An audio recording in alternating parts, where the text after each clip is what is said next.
guys, welcome back to my channel, Just Automotive. Mga guys, nakita nyo po yan, wala na yung pilot bearing. Natitira na lang po. Ayan o, wala na yung mga buletas. Andito makikita nyo sa loob nito. Nakalasin natin itong itong flywheel. Dahil nag-slide ito yung ano nya o.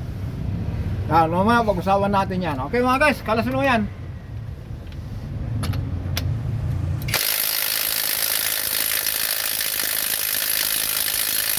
Okay. Ang gawin mo mga guys, huwag mo muna na yan. Gamitan mo na ng sipag. Huwag mo natin gamitin yung electrical kasi ay yung electronic hindi niya kaya. Baka masira. Gamitan mo natin ng pwersa. Mamaya mga guys, makita nyo po yan. Wawakalas natin to, tatanggal natin itong mga tornilyo. Punta tayo dun sa bagong nagbili. Okay. Ayan mga guys, tuloy natin. Yan yung pilot bearing niya po. Umiwalay na dun sa housing niya. Kaya yun, pinamakalas natin yung flywheel, yung kinakabitan nito. Kaya yan mga guys, exact po yung niya. Yung lining niya po wala na. Hahalik na rito. Timing siya. Bukod sa sliding na siya, wala nang natitira. Gusto nang humalik yung yung bakal. Ito ba? Kasi nyo po yan. Kung umalik na po yan, ibig sabihin po yan, gagas. Pero ba naman natitira siguro yan? Nagabuhok o kaya papel? Naipit na yung dumi. Ngayon mga guys, ito yung bago. Ang nabili kasi ni Sir, walang pilot. Wala siyang nabiling pilot. Yan ang bibili natin ngayon. Kasi ito yung bago. Karaan yan malalim po ito.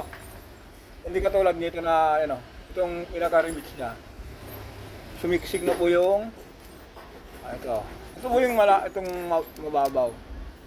Ito po.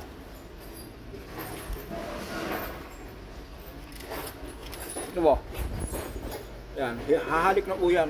Buti na lang meron pang natitira at nakabuhok. Kaya nag-i-slide mo. Aba.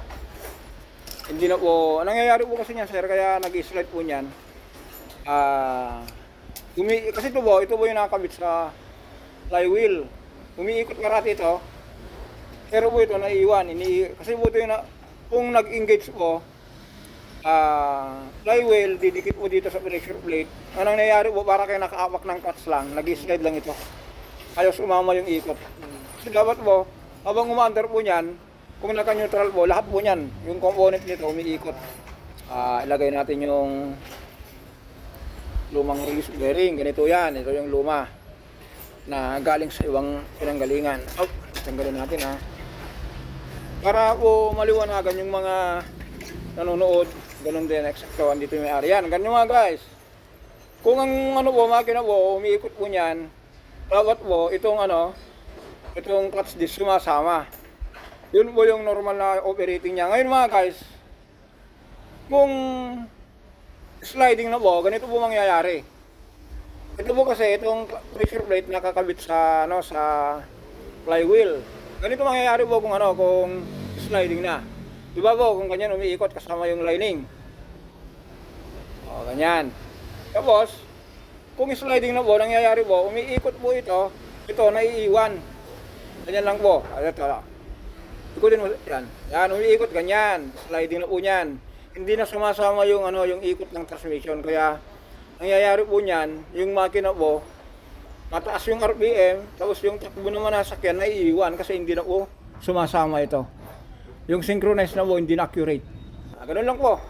Sana po yung mga pinagsasabi ko maintindihan nyo para makuha nyo po yung yung logic lang ng transmission. Ganun lang po. Siguro po, ipakita po natin to kung nakakabit na itong component na to, yung pressure plate clutch disc sa bago.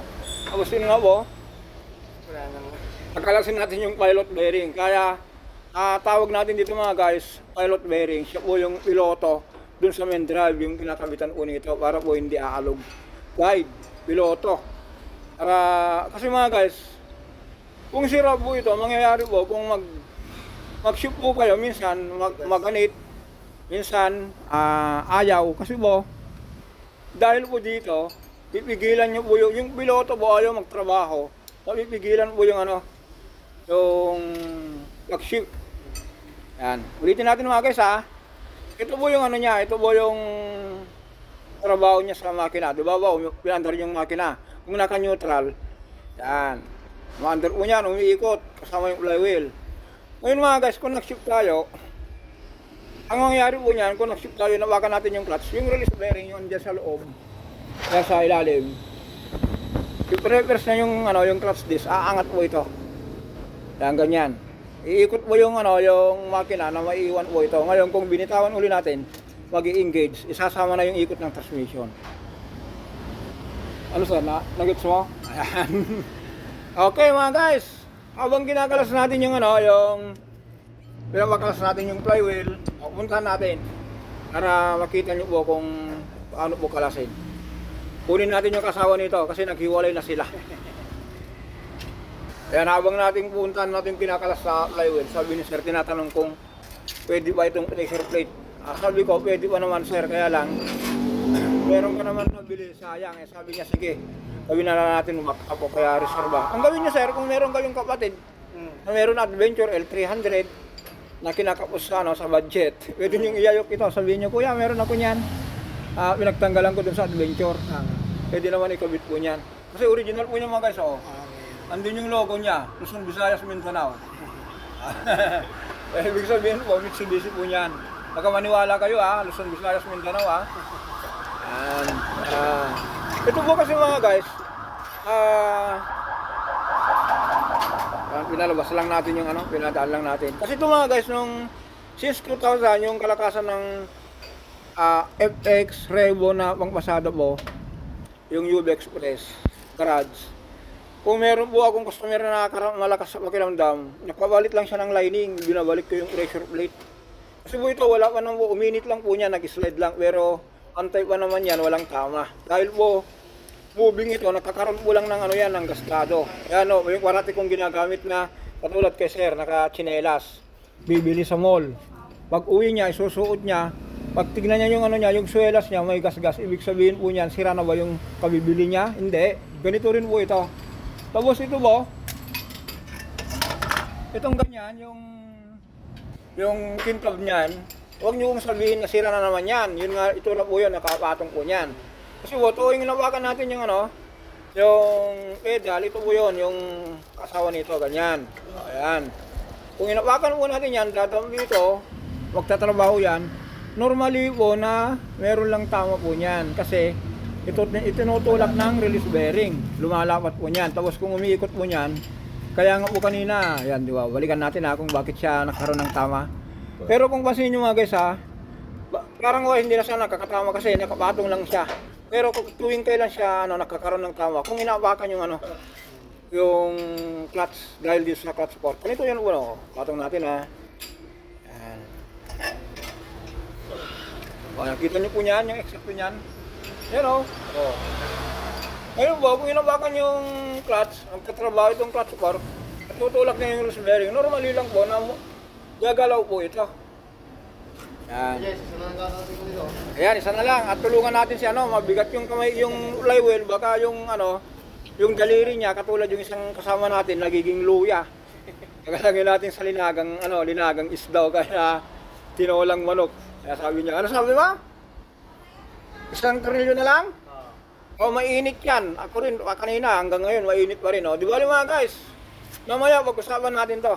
Ito lang yung inaliwanag ko, sabi ko sa kanya, sabi ni sir, gawin kong backup. Kaya sinabi ko sa kanya, kung meron tayong mga kapatid na may L300, L200, Pajero, pwede natin ibigay ito. Okay, sige ko sir, ano? Tanggalin lang namin to. Okay mga guys, for the next video, abangan nyo po kung paano natin mag-set to. Part 1 o kaya, episode 1. Bye-bye!